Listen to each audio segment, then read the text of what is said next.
বাংলাদেশের ক্রিকেটাররা বিদেশি ফ্র্যাঞ্চাইজি লিগে খেলার সুযোগ পান কমে।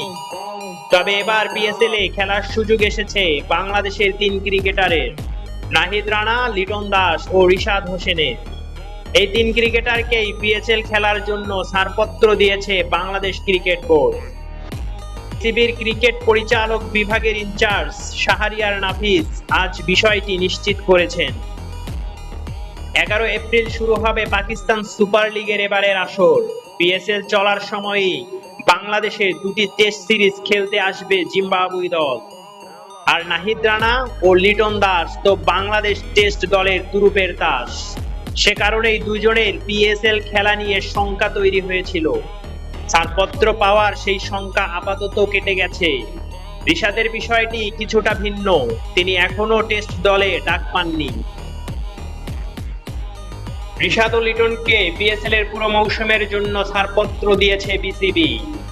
তবে নাহিদ পুরো মৌসুমের ছাড়পত্র পাননি। তিনি পাকিস্তানে যাবেন জিম্বাবুয়ের বিপক্ষে প্রথম টেস্টের পর। নাহিদকে পুরো মৌসুমের জন্য ছাড়পত্র না দেওয়ার পিছনে আরেকটি কারণ তার ওয়ার্কলোড ম্যানেজমেন্ট, জানিয়েছে শাহরিয়ার নাফিস। জিম্বাবুয়ে দল বাংলাদেশে আসবে আগামী ১৫ এপ্রিল। ২টি টেস্ট সিরিজের প্রথমটি শুরু হবে সিলেটে ২০ এপ্রিল। নাহিদের দল পেশোয়ার জামলি মাঠে নামবে ১২ এপ্রিল।